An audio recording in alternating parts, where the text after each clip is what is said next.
Did it ask you about a recording? Did that Let's pop up? see. Yep, it's popping up. There we go.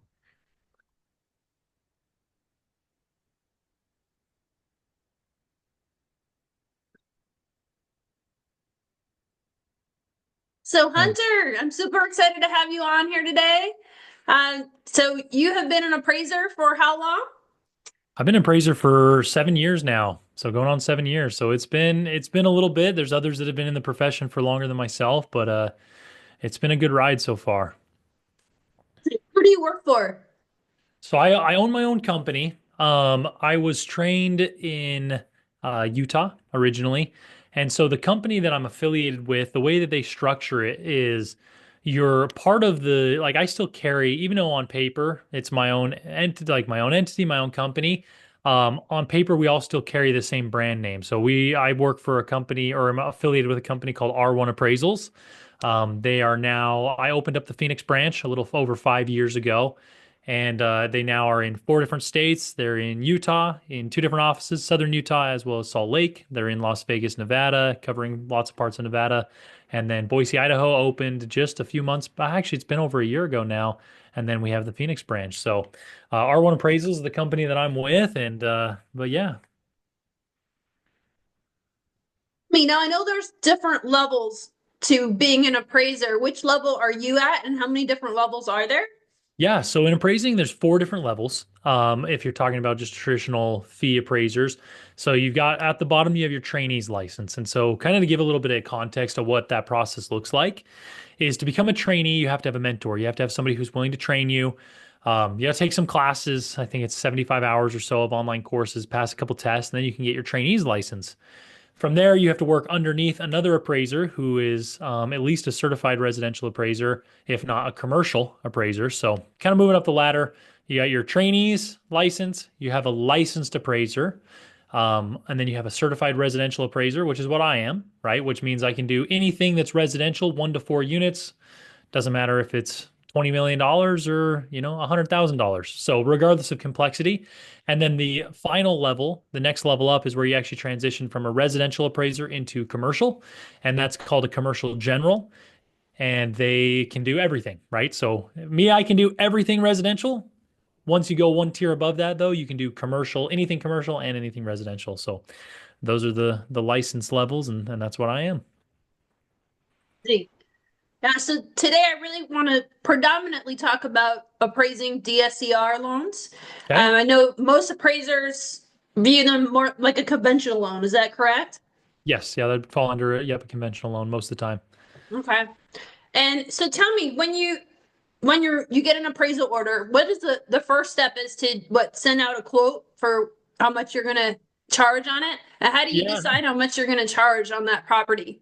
Right. So it varies. So a lot of, I mean, this comes in like the first thing, like determining the scope of work, right? Figuring out what does this assignment entail and who did this assignment come from? Because that's going to determine what the fee of an appraisal is. So for example, if you're getting an order from Rocket Mortgage, there's a good chance it's a set fee, right? You can barter, you can say, hey, I could do it for this fee, but most of the time they pretty much set the fee.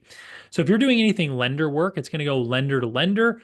On the appraiser side, right? Sometimes people see those appraiser fees and they're like, wow, that's so much money for the appraisal.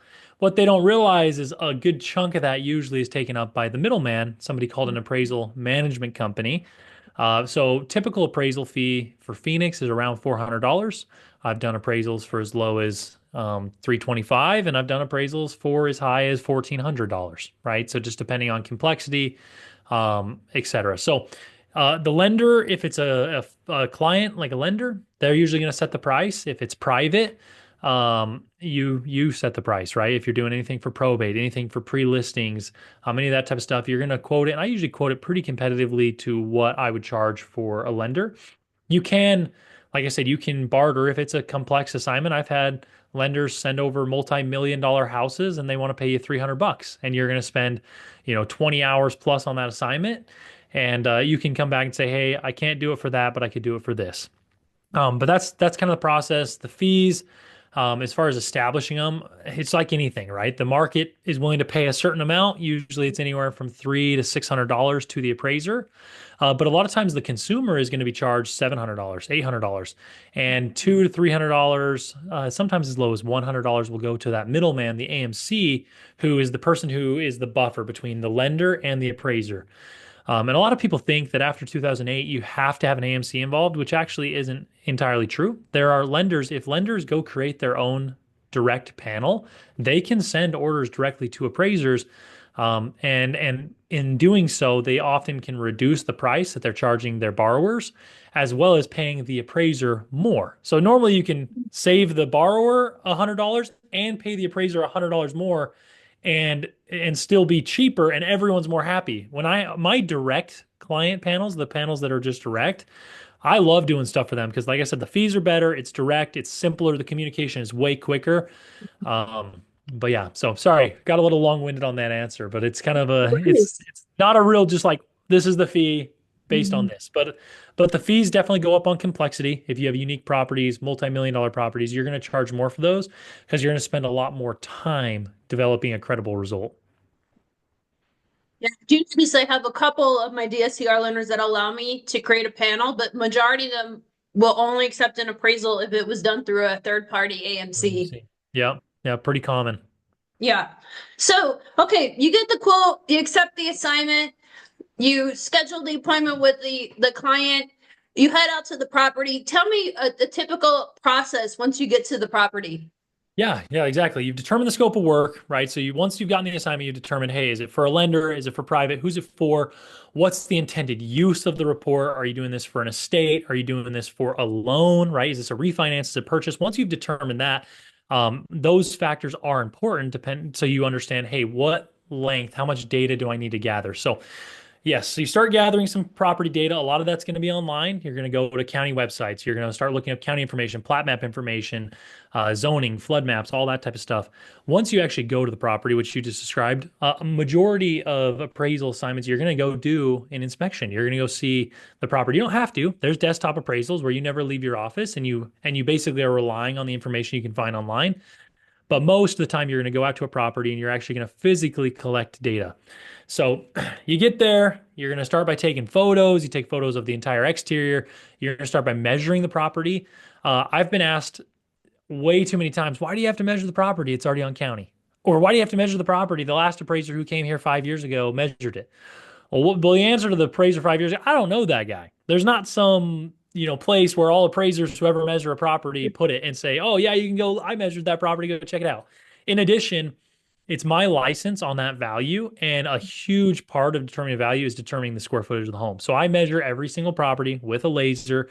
We follow ANSI standards on how we determine square footage. Um, and from there, you go around and you measure. And I can't even tell you how many times, like once again, a homeowner will say, "Look, it's on county." Yeah, most of the time it is on county, or the numbers on county.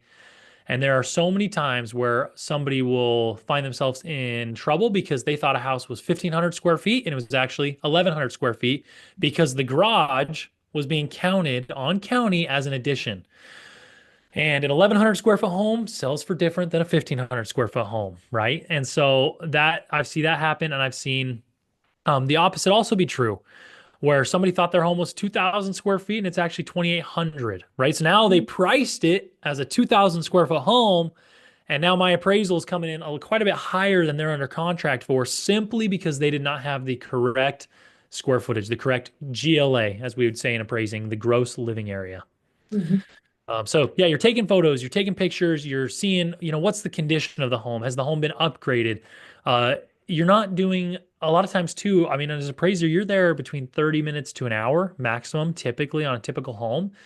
And sometimes if it's a simple house, you could be there 30 minutes and they're like, well, that was quick, right? Because they're thinking a home inspector. I'm going to go plug and check every single light socket, etc. We're not doing that as the appraiser. We're there to make sure, do the main components work, right? Is there an active leak? Is there water pouring from the ceiling and there's a leak in the roof? That's going to be addressed as an appraiser. But the majority of stuff, we're not moving furniture. We're not climbing, we're not opening up drywall and looking behind walls. We're there to determine, we're there as experts in what does the market pay? And we're going to do a brief observation and anything that's readily like visible, we're going to report on, right? So if there are major concerns, we will address them. But most of the time, if you don't notice anything from walking around, taking some pictures, you're going to assume that the home is good. You're going to assume that you are going to check some things, right? You'll check, hey, is the water on, right? Because if the water's off, you got to let the lender know, hey, utilities weren't on at the time of the inspection because if water's off, there could be a leak, right? There could be something going on that you don't notice. Some lenders silence my phone. Sorry about that.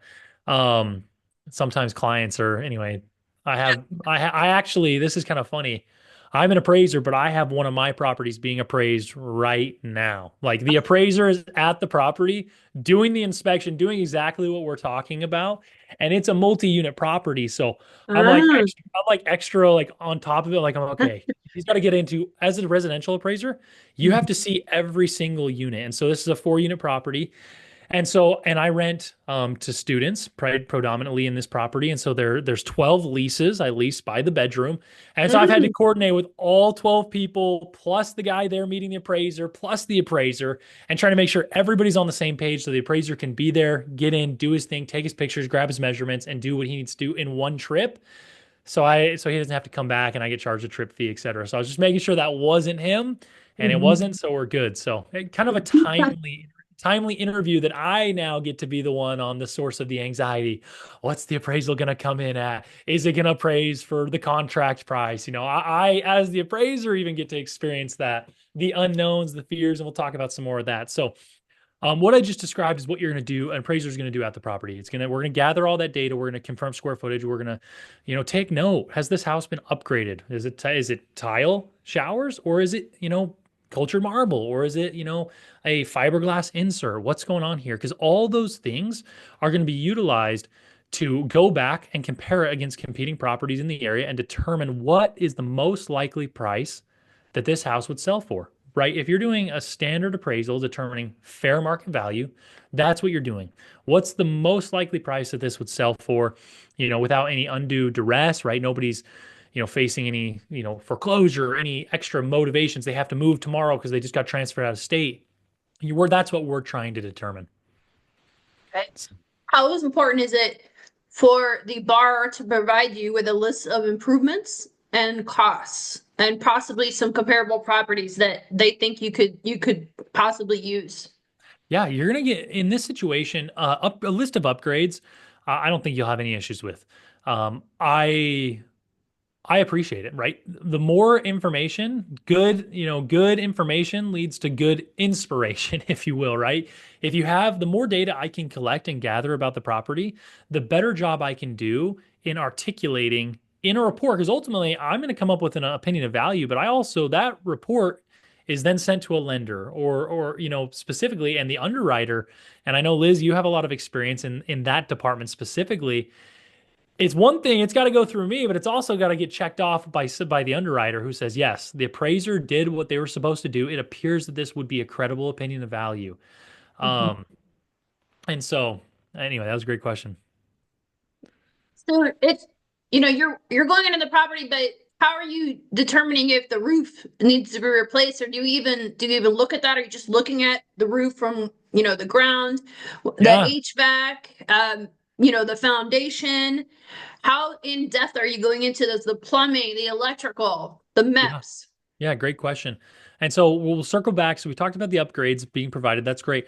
After we talk about this, I want to circle back to specifically because we're going to get more into comps, right? And some of the sales. And I know you said, hey, are you okay if a homeowner or an agent or somebody provides you with those? So remind me when we get more to that section, circle back to me. So based on the question you just asked about the roof and about plumbing and HVAC and all that stuff, once again, you're going to assume that most things are good, right? You're going to come in and you're going to check, like I said, you're going to flip the water on, you're going to run the AC, you're going to do some basic stuff, right? I'll kick on the AC, I'll feel. Is it heat right now? It's winter time, right? Is it blowing hot air? Okay, that's what I'm going to do because as an appraiser, you're not an electrician, you're not, an HVAC technician, you're not a plumber, you don't have expertise in that category. And so more than anything, you're just basically there to check, does it appear to be working? And if so, you're going to make that assumption that it works well. The same thing with the roof, right? I'm not going to climb up on the roof. I'm not going to walk around. I'm going to say, hey, are there any water stains in the ceiling?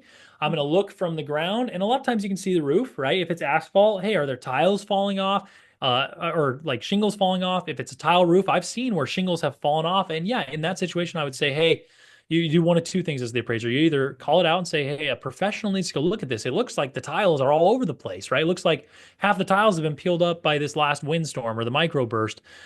Somebody needs to check that out. But me as the appraiser, I'm not qualified to say one way or the other in terms of the structure itself and what's going on. Same thing with foundation, right? I'm going to look, and if I see massive, cracking, right, in the foundation, or it looks like they're settling and there's cracks in the wall, as an appraiser, Fannie Mae said, you're not qualified to say this thing has foundation issues. What you are qualified to say is, hey, I observed X. Somebody qualified needs to go either verify one, that there is an issue, or two, there's not. And there's sometimes, right, you'll make it subject to, which we'll talk about more in a little bit, meaning that this would be the value as long as the foundation is good, right? The foundation looks like it might be having some issues, but if somebody who's an expert comes back and says, no, it's good to go, this is the value. It's subject to confirmation that this thing I don't know is not going to be an issue, right? So that's kind of as far as all the major components. You're going to do a brief check. You're going to observe them, with your eyes. But at that point, that's kind of the extent you're going to do as an appraiser for the most part. How do you decide when something should be subject to versus as is? I've more than, on one or two occasions had an appraiser put a health and safety issue. They'll say it's as is, but then they'll make a comment about something that could potentially be a health and safety issue. And that, when we get to an underwriter, that causes problems. For sure. Yeah. So part of this is who can we pass the liability to, right? Not entirely. So Fannie Mae, it depends on the loan too. So if it's an FHA loan, it's very cut and dry. If you have these issues, you observe these things, right? You need to make this report subject to those things either being inspected by a qualified individual or repaired, right? A real basic one that happens all the time.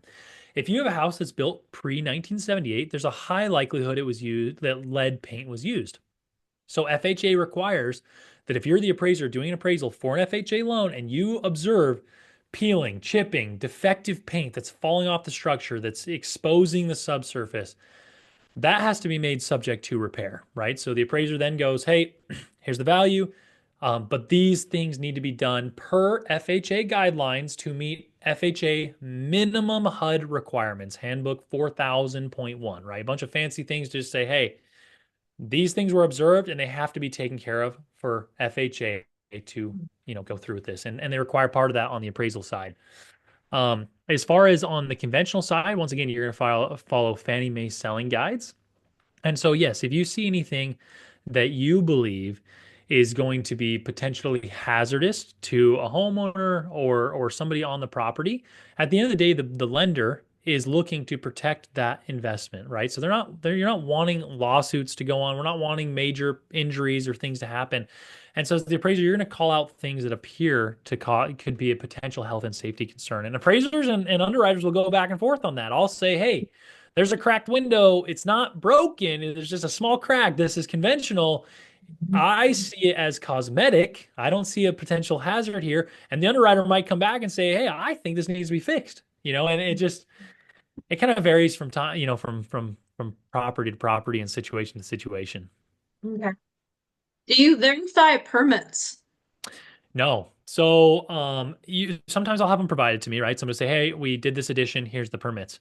However, as an appraiser, your job is we're not the permit police at the end of the day, but what we are is researchers and interpreters of the market, right? So if you know, like, it might be something important to find out, but I guess at the end of the day, there might not be an impact, right? In certain areas, if somebody has an unpermitted addition versus a permitted addition, in some areas, the market pays the same because the addition's done, right? So it just depends. In other areas, the market pays a very different number for somebody who actually went through the process, got it permitted. It now shows that extra square footage on county. It was, it was inspected. We know it met code. We know that all those things were done because it got those permits and it had those approvals, and the market will pay for that. And so our job as far as like verifying permits, like we're gonna want to know that if you can get it. But it's also at the end of the day, it's actually gauging what is the impact. I'll ask them, hey, was this permitted? And obviously it's easy to tell in a lot of situations. You can hop on, county, see that that addition has been included, or this additional dwelling unit that's been added in the backyard is on county. We know it's been permitted, it's gone through the process. Um, but as far as verifying, no. Now, other than like I said, talking to the homeowner or people who are involved in the transaction, but going to a third party and saying, "Hey, is this permitted?" Not typically. Like I said, if it was in an area where you saw a major difference in the market, yes, that would be a good idea. And so really it just kind of expands and contracts based on the scope of work and is it necessary to determine credible results? It's kind of what it comes down to. You will give value to an addition, whether or not you know if it's permitted or not. Yep. So FHA right there in their handbook, it'll state, what and you want to put in there, you want to explain this, right? But if the market is paying for something, for example, um, what's a good example of that? I mean, one could be like for example, in basements, right? And we don't do a lot of those in here in Arizona, but in Utah, it was very common for people to have a basement apartment, even in single family zoning, and to rent that out to somebody else. Technically, that's an illegal use, right? It's not a duplex, it's not zone multifamily, it's a single family home that they are renting out the basement as an apartment. They've closed off the interior stairwell, for example. So there's no interior access. The only way to access is through an external stairwell. And so it's really operating like a duplex. Some people will rent top and bottom. And so, even though that's not necessarily a legal use, the market is still willing to pay more because it's not enforced, right? It's not something that people aren't coming and shutting those things down. They need the housing, right? They want, and that's why a lot of laws have changed around can you rent out ADUs, all that good stuff. But the appraiser's job is not to our job is to interpret the market. And if the market, even though that's an unpermitted use, they weren't allowed to put a full range in in the basement, and actually convert it into a full blown unit. If the market is paying more, if that's common practice in the area and the market is paying more to have that additional living area that can be rented out for additional income, our job as the appraiser is still to interpret the market. So kind of Ooh, fun stuff. yeah, we always tell our clients, to tidy up your house before an appraiser comes over. How how does that make a difference to you if you're walking into a clean house versus a house that has stuff everywhere? So the correct answer should be no. It shouldn't make a difference. You're appraising the house. You're not appraising the clutter, the mess, all the personal property. You should be able to, turn on your x-ray vision and look through all the clutter and only pay attention to the house. But I'll tell you what, there has been a number of times, and hopefully at the end of the day, it doesn't impact value. It shouldn't impact value at the end of the day, but been plenty of times, and I see several hundred homes a year and I'll be back in the office being like, man, that house was, wow, it was beat up. It wasn't in very good shape. And I'll be going through the photos. I'm like, wait a minute. This house has upgrades. We got granite countertops. We got tiled showers. And I'm like, I didn't even realize this house is actually like, if you removed all the personal property, this house actually compares with some of the higher end homes in this subdivision. But at that initial experience, because it was so cluttered, and I'm talking, I've been through it all. Like I've been through where you can only walk in the trail, like stuff stacked hip height, side to Boarding side. house. Yeah, yeah, I've been in that. And you're literally walking through the trails and you're trying to like get in each bedroom, just leaning in to get your photo and trying your best to observe what's going on. So clean versus dirty. The theoretical answer, the unbiased answer is no. It shouldn't make an impact. But I'll tell you what, you're gonna want your house to present. You're gonna want to give yourself the best benefit of the doubt. If you're selling a house or you're buying, whatever the situation is, the more the appraiser can see, the less likelihood they're going to make a mistake, the less likelihood they're going to miss something. If they can't access something and there's a half bathroom that gets missed because it's around the corner and there's mattresses and things in the way, like that is going to have an impact and hopefully it'd be corrected. But yes, so it shouldn't make an impact, but I would recommend it is a good idea to have it. Even though it's funny because I tell people, I'm like, don't stress. It's just the appraiser. Like you don't need to worry about it because I want to make it easy on people. But if you have the ability to tidy it up a little bit, it definitely shows better and it makes the pictures look better. And like I said, the value shouldn't change, but it does help the appraiser do a better job, and it's easier for the appraiser to see what's actually there. It's distracting when there's all that Yeah, stuff in there. it is. Like I said, it's hard to actually record and notice those things. Like I said, I'll be going back through those photos and be like, wow, this house actually is nicer than I thought it was, because when you were in there, it was so dirty or so much stuff. It was hard to tell that. Let's talk about those comps. So, I do advise my clients to give the appraisers, a list of comparable properties, especially when it comes to short-term rentals. How do you look at a property if it's a short-term rental for a DSCR versus a long-term rental? How do you view it differently? Yeah, so we'll talk about the comps first. So when it comes to comps, like I said, you get mixed reviews on this. Some appraisers, there's a bunch of laws that were passed after 2008 that basically determine they don't want appraisers to be influenced, right? They truly want the appraiser to come in and be unbiased, third party who's going to give, like I said, an unbiased opinion. And so they don't want anybody to influence the appraiser one way or the other. The common horror story you hear is about the LO calling the appraiser. It's like, hey, I know this one we're pushing it, but if you get it there, you got 10 more orders coming your way, right? A lot changed, right? You can't even pick your appraiser now for the most part. You can be on the panel, they randomize, rotate, all these things to make sure it's as unbiased as possible. Mhm. Um, and one of the things that are the state is you can't actively try to influence the appraiser, right? It's illegal, right? You can't do that. You can't bribe the appraiser or threaten the appraiser. That if a certain and I've experienced that. I only one time in my career I felt threatened. Basically, it's like the guy says, here's the number. If it's not this number or else type of situation. And do you know what I did as the appraiser? I finished the appointment. I was nice. One, because the person I was a little concerned was unstable. The second reason is when I got back to the office, I simply reached out to the client and said, hey, I'm going to need to recuse myself from this assignment. I no longer feel that I can be unbiased, right? I know the number they're wanting, which you don't really want to know that as the appraiser. If somebody says it, sometimes borrowers say, hey, here's the number I was hoping for. If you can't remain unbiased, right? Theoretically, that number should come in one ear and out the other. Like you have to go interpret the data. But if you don't, if as an appraiser, if you feel like that number is impacting you in such a way that you're now no longer able to be unbiased, you really need to recuse yourself from that assignment. Let somebody else who comes in objectively. Um, so back to the comps thing is some appraisers interpret somebody giving them comps as you're trying to influence me. You're trying to influence my value. Most appraisers, myself included, do not feel that way, right? I'm simply going to accept it. Once again, more information, all the better, right? I now have an idea of why did the agent price this home here? Here's the homes they looked at. Are those good comparables? So what I'll do is I'll accept the information. I will go pull comps as normal. I won't even look at their information yet. I'll go pull my comps. I'll look at the sales in the area. I'll look at the market data, neighborhood trends, supply and demand, what's going on, etc. And once I have completed that, I will now go look. Okay, what are the comps that were given me? And if the comps are similar or the same, I'm like, sweet. Okay, looks like we're all on the same page. These are the best sales to best indicate what this house would most likely be worth. However, if the sales are different, now let's spend some time. Why did they select these sales? Why did they go out further away, back further in time? Why have I chosen these and they have these?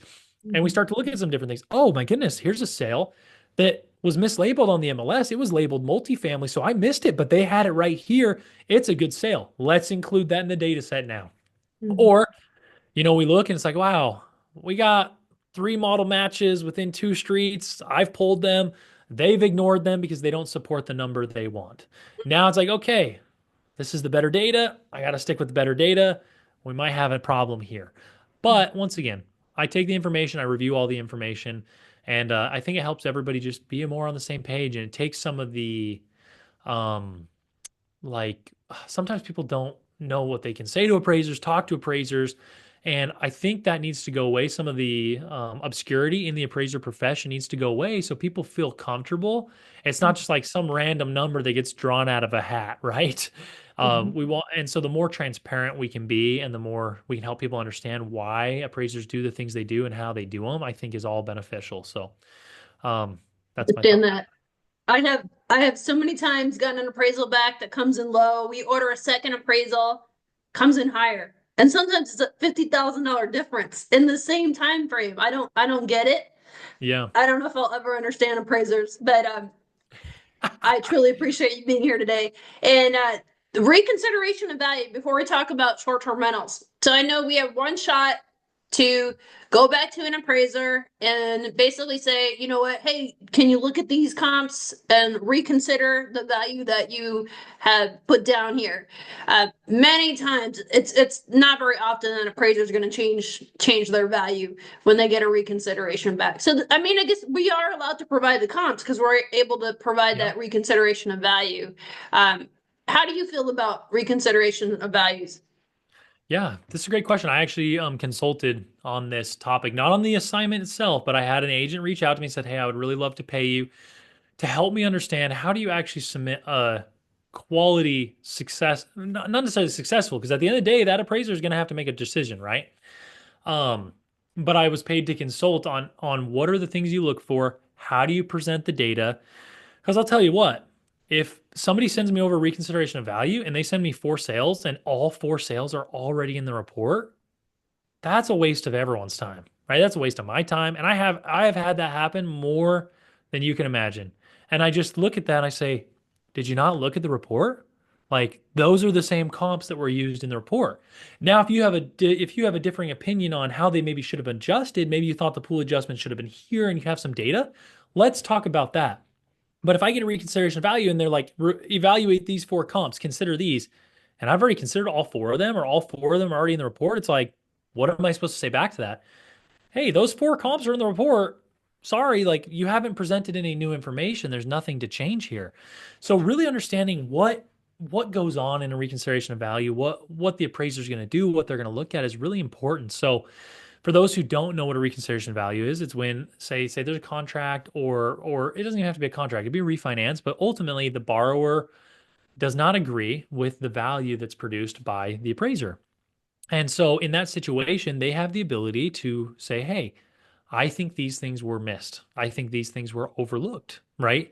And in the situation that I helped out on, he was asking me, "Hey, why are there these negative adjustments in this line item?" Come to find out, the appraiser had made like a negative time adjustment saying, "Hey, the market's declining," right? And then, okay, well, do we agree with that, right? Is the market actually declining? Do you have grounds to then come back and say, "Hey, I don't think that adjustment should have been made because of XYZ data source, or I see this sale sold 6 months ago for this number and it sold today for a higher number and nothing else changed," right?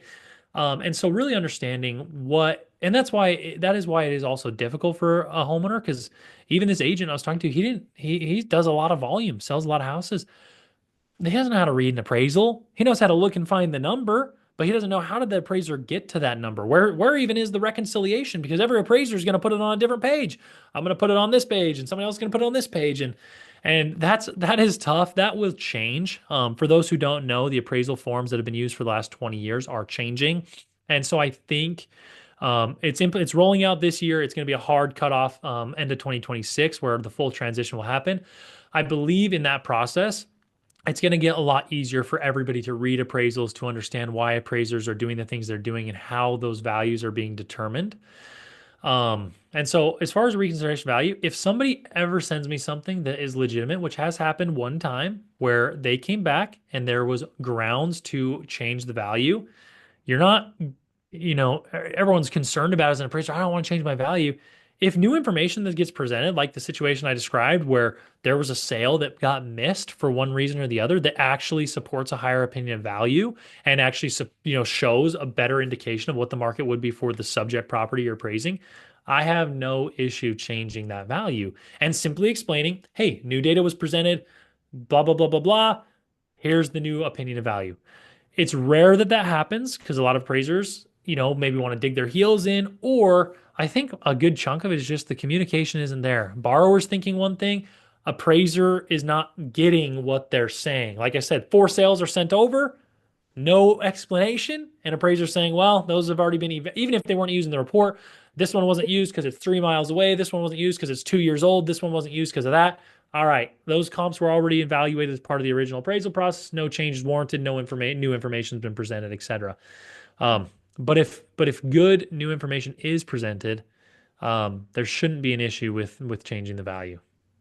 Oh, for a DSCR loan, typical comps are going to be within the last 6 months I, and a mile or 2 miles away. yeah, ideally. So the basics for when you're looking at like for comparables is you want to be as recent, as proximal, as similar. So if you got something that sold last week that's 50 square feet bigger, also a 3 bedroom, 2 bath, and your subject property is a 3-2, that's going to provide a good indication of value. And so yeah, and there's no hard fast, like you can use sales that are over a year old. It's not common, but if it's a unique property, that truly is what gives the best indication of what the market value for that property would be after adjustments have been made, you can use it. But yeah, general rule of thumb, 90 days is best, right? You get sales from the last 90 days. That's going to give you a really good picture of what today the value should be because that's what an appraisal is. It's a snapshot in time of, like I said, the most likely price that this home should sell for.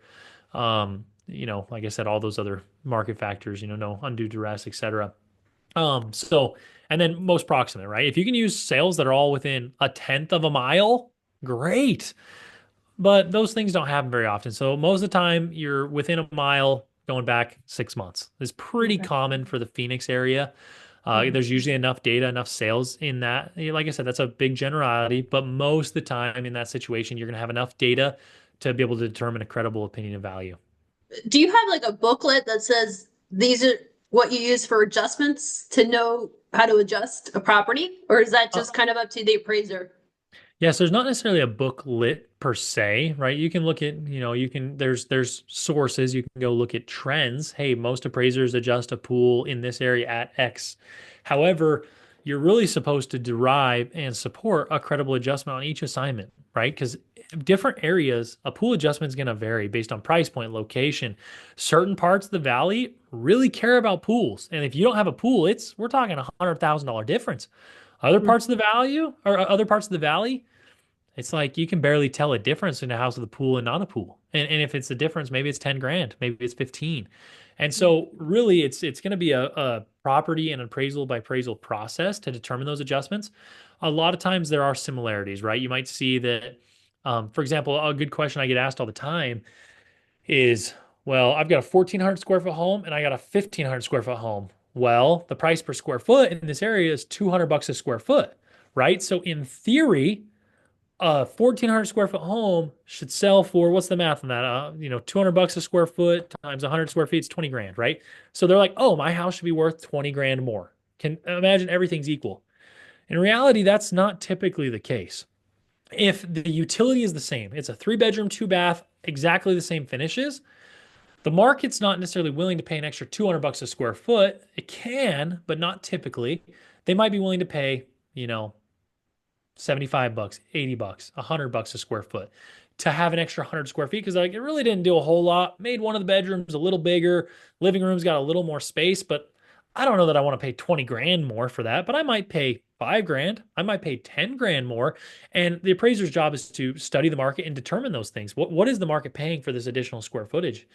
Um, and so, yeah, as far as determining the adjustments, it is a case by case, and you are in the report supposed to support your adjustments. I made this adjustment at this number because of this data, whether it was a paired sales analysis, a grouped data analysis, or a regression analysis. Like you should be doing different things and then you have to reconcile those, right? Each of those analysis might produce a little bit different number, but you're like, it looks like the most likely number is going to be this, right? And then you put that adjustment in and explain it and reconcile it in the report. Okay, great info. So, I predominantly originate DSCR loans, and the majority of my clients are buying these homes, they're renovating them, and then Yep. coming to me to get out of that hard money loan. What would you recommend to, my investors as far as improvements in the home and how much they'll actually get for each improvement? Upgrading a kitchen versus upgrading a bathroom. Like you mentioned, a pool. Some areas, if you put a pool in, you might get a huge increase in value because of Mhm. that. Yeah. I always tell people let the market show you. So if you're going to an area and you're planning to do a renovation, right? You're planning to update that property, look at what's common within the subdivision, within the neighborhood, within the market area. Because if you find out that in this area, people, it's an area that only really the market pays for a certain level of upgrading. For example, I did a house in a place, a part of Mesa, where the typical upgrade, if you were taking it from the builder grade to upgrade it in this area, we're talking, you might have some subway tile showers, you might put some nice white quartz countertops in. Well, I was doing this house and it had Italian imported marble. Showers were marble, marble everywhere. And what happens is in appraising, the term that is used is a super adequacy. Now you have upgraded this house beyond what that particular market segment wants, right? You've paid more than the contributory value that's going to come back to you. You might not even get cost back in that situation, right? Versus you might pay to do the upgrades the area wants, and you might make money in that situation, right? That's what we want to do, right? We want to know, hey, what's the least amount of money I can put into this to get the biggest return, right? And there's things that we'll do that you don't see immediate visible return, right? Sometimes doing a roof, if you pay the amount of money it costs to get a brand new roof, you're not always going to see a big bump, right, in what the market will actually pay for that. Because if the roof next door is 7 years old, but they know it's good for another 15, they're like, I don't want to pay 30 grand more for this exact same house, even though it has a brand new roof. Some people will, but the appraiser's job is to study and interpret what does the typical person do, right? And the typical person says, I don't want to pay an extra 30 grand today. This roof over here works. We're going to go with the 130 grand less. However, if they're like, this house is 10 grand more, it's like, roof's 30 grand. This one's only 10 grand more. Let's go with that one. And that's the appraiser's job, is to interpret that, right? And explain those type of things. Um, but as far as getting the return, like I said, study your area. What are the other homes that have been renovated in your area? What have they done? And do those things, right? And that way you'll prevent yourself from ever doing a super adequacy. Once again, same thing. If you're wanting to add a pool, see what a pool contributes. If the pool is going to bring 50 grand or 30 grand or 40 grand in appraised value, do you want to spend 200 grand on that pool? What's your reasoning, right? Because a pool could be a selling point. You might have an area that's like houses without pools sit on the market for an extra 2 months. However, the houses with pool are still only selling for 50 grand more than the one without. You just had to wait longer, right? And so understanding those different nuances in your specific market, I would say, is important. Okay. Awesome. Hopefully that's helpful. That's a loaded question, and there's a lot that could go Yeah. into that. It's pretty much what are people going to want to pay for it in that area? Yeah. That's interesting about the pools. There's somewhere that somebody could look to see, like if I add this upgrade, what could potentially I get back out of it? Is it, dollar for dollar, or should they just talk to a local agent? Yeah, local agent would be good if the agent knows, right? Because once again, just like appraisers, any profession, right? There's levels of experience, and so you can talk to multiple different contacts. Doing your own research, right? You can hop on Zillow and you can look in a subdivision and be like, wow, these houses are really similar, but one had a pool, one didn't. What are the differences? And if they're truly identical houses, you get in a subdivision that's a big builder, a DR Horton, any of those guys, and you can see this is a model match, right? They're the exact same square footage. Everything's the same. This one has a pool and they sold a week apart. You're starting to gather that data. Well, the one with the pool sold for 25 grand more, but the only difference is it had a pool. Okay, let's go look at another two sales and another two sales. And pretty soon you're like, wow, okay, I'm seeing 20 to 40 grand is what a pool is going to bring. So if I want to bring it, that's about what I could expect in my area that a pool would bring. And of course, those are hypothetical numbers. It could be all over the place, right? Depending on your area, it could be more, it could be less. There's places in the country where you're going to actually take a discount for having a pool because it's cold 11 out of the 12 months of the year. You're only using the pool for 1 month, but you got to pay to maintain it for all 12. And in those situations, it costs you 50 grand, 100 grand to put a pool in, but buyers in your market don't want a pool. And so you're actually hurting your value in that situation. So cost does not equal value, right? You can do whatever you want to your house. Doesn't mean it's going to boost the value. Just because you love hot pink paint and you want the whole house hot pink and you're going to pay 10 grand because you got the best hot pink painter in all of town, you might actually be hurting the value of your home because the typical buyer really hard to find somebody who wants an entirely hot pink house. If Elle Woods comes around, yeah, she might pay you an extra 50 grand for that house, but your typical buyer's not. So hopefully that helps illustrate the point. Good info. Let's talk about short-term rentals. Let's do it. This is a fun one. Hot topic with DSCR appraisers and lenders and you and I have had a couple conversations We talked about it. regarding how are appraisers finding these comparable comps? How are they determining what the short-term market rents are going to be? I know that short-term rental data is not really public information.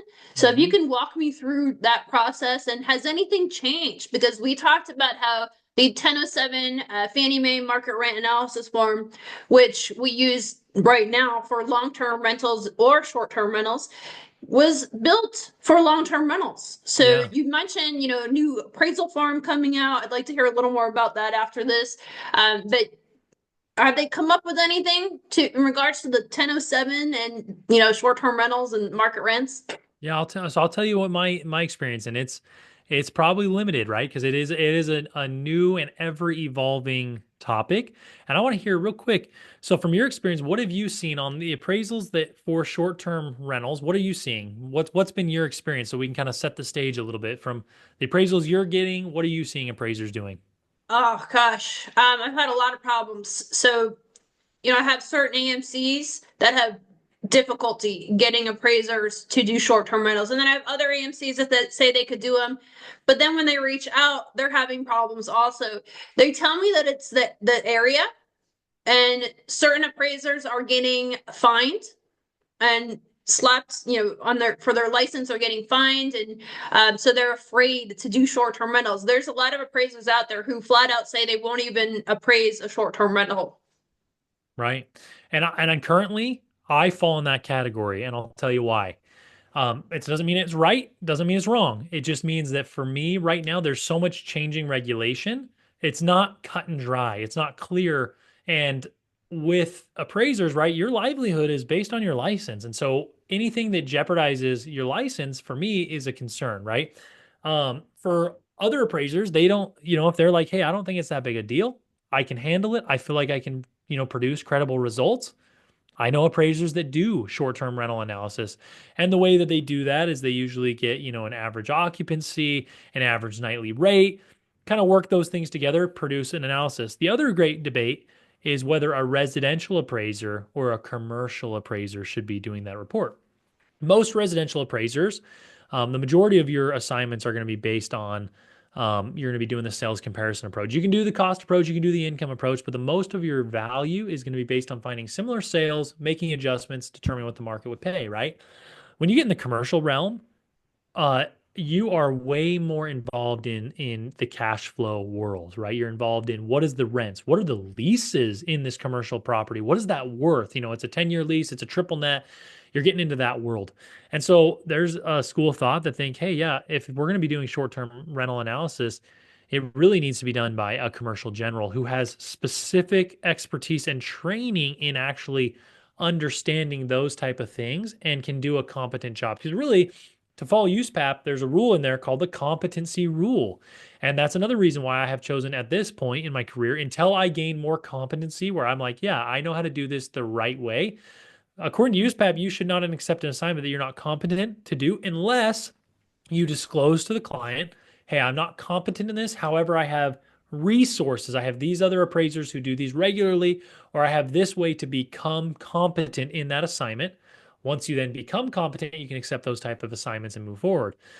So in the short-term rental, there's just so much back and forth, and some governing bodies are saying appraisers are way inflating and overvaluing these short-term rentals, and we're underwriting these loans that are then gonna, if a foreclosure happens, we lent way more money, or if the government, the city says in this city specifically, they're like, hey, you can't do short-term rental anymore. Well, guess what? They just loaned a big loan on a house that now it got shut down.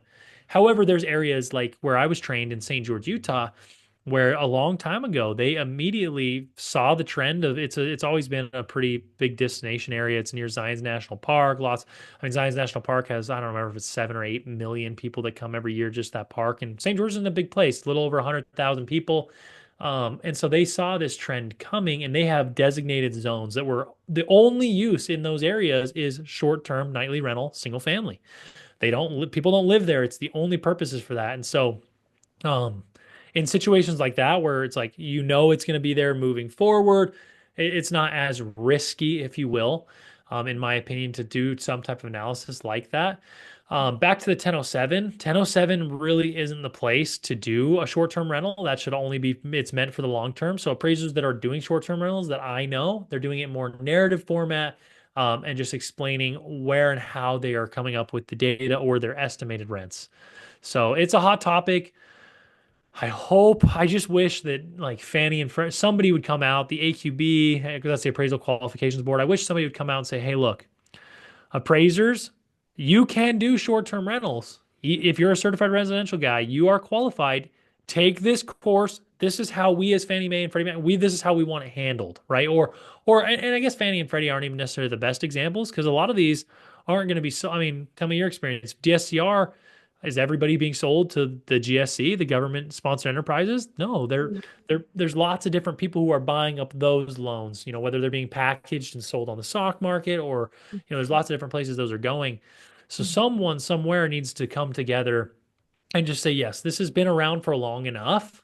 This is how we need it handled. And if an appraiser follows these guidelines, they're not going to jeopardize their license, right? And we feel comfortable doing that. But up to this point, that has not happened yet. And so you get a real mixed bag of opinions and some very strong. I had a review appraiser for a client who had reached out, hey, we want you to do a short-term rental. And I called up the review appraiser who's ultimately going to basically critique my work. And he's like, you should not be doing short-term rentals. And he was adamant. And then I told the lender, hey, your review appraiser that you pay told me not to do this. And then there was a whole debacle and Mhm. it wasn't very Yeah, fun. But I hope that there's some new information coming down the pipeline because I think that appraisers are competent, capable of doing it. Yes, right. It's all in the same ballpark. It's all in the same realm. But getting a little more clarity on the process that can also keep the lender safe and the appraiser safe. So down the road, the appraiser's not being come after because, like I said, city laws changed, rental, the algorithm in Airbnb changed, and people are losing their shorts, and it comes back on the appraiser, and the appraiser gets hosed at the end of the day. yeah. So I hope some regulation comes in place for that because it is definitely a hot topic right now. just Lenders some won't, clarity. Yeah, just some yeah. clarity. Somebody to come down. I don't even know who, but somebody higher up who has like some control who can come down and just say, these are fine to do. Like you can do these. This is how we do it in an acceptable way. And if you do it in this way, you're going to be protected, right? If things change, like the government, that city doesn't do Airbnb, like that's not on you. You couldn't predict that.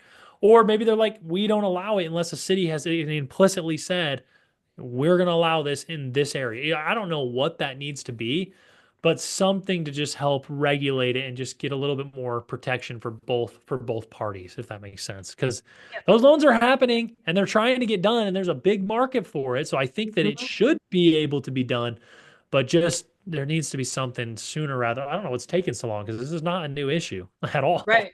No, it's not. And my lenders will not accept the comparables on a narrative, and they won't accept the market rent on a narrative. They Mm. they won't. So there's definitely some So they friction make you there. they so they make you do it on a 1007. And what the appraisers are told is if you do it on a 1007, you are producing a misleading report because the 1007 is for long-term rents.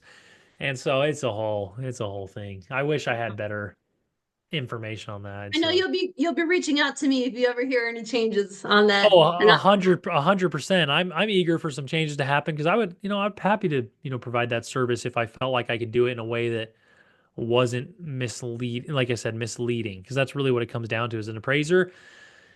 You can make mistakes, that happens, but as long as you're not misleading or intentionally fraudulent, that when you produce misleading results, that's when you get yourself in trouble. That's when license gets suspended, etc. begin where they're even finding that data since it's not public data. Yeah, the only place like for appraisers that have done it or are doing it, they're going to places like AirDNA. They're going to some of those private sites. They're having to pay for that information. And once again, it's projected, right?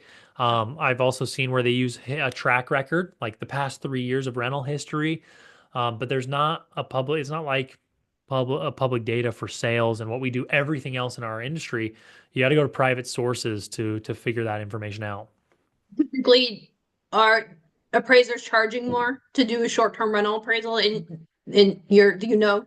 Yeah, typically, yes. Just because once again, it's a bigger headache, there's more risk, and there's more, it takes a lot more time because there's a lot more explanation that in a typical, like you do a typical 1007 for long-term rents, pretty straightforward. Here's the rent, here's the long-term rentals, here's the long-term rent, very brief explanation on what's going on in the rental market, et cetera. You're done. Versus, hey, here's all the ways I've done to try to determine the most likely amount of rent this will, produce this year. And so they usually will charge more. Okay, awesome. Great information. Anything we need to know about the new appraisal form that's going to be coming out? Just hold on to your seat. The appraisal industry is changing rapidly. There's a new thing being implemented by Fannie Mae, starting here in 5 days on the way that appraisers do market adjustments. So that's going to change. Like you can't just, anyway, they want to see what are the trends month to month now. You got to adjust accordingly because some months go down, some months go up. And so there's a lot changing on how appraisers, are doing, like I said, market condition adjustments. So saying is the market increasing, declining, stable, et cetera. The forms are going to be totally different. They're doing away with the old forms. They're going to be dynamic. You'll click, hey, I'm doing a manufactured home. I'm doing a 2 to 4 unit. What am I doing? And then based on that information, it'll populate what needs to be expounded upon. And based on if you answer yes and no to certain questions, there'll be more information to put in or less information to put in. So it'll be fun. I was at a appraiser mastermind this month, beginning of the month, going over the new forms, watching the information that's been presented on. Nothing special to note quite yet, just that it's coming and that I think it should hopefully continue to bring more light and understanding to the appraisal industry and the valuation process. Okay, awesome. Well, I've taken enough of your time here. We're coming up on an hour. I truly Wow. appreciate you coming on here to talk to me and explain a little more, about appraisals and the process, and specifically with DSCR loans. And I will definitely be getting this out to my community. Yeah, good luck with everything. If you have any questions for me or anybody you know, feel free to shoot them my way. Happy to be of service. I mean, anybody watching this, you guys know who Liz is. Liz is amazing. So I've known Liz for several years. She's answered dozens and dozens of my questions. So it's been a great relationship and nothing but good to say about you, Liz. Like networking and relationships is where it's at. So I truly 100, appreciate you. 100%. Likewise. All right.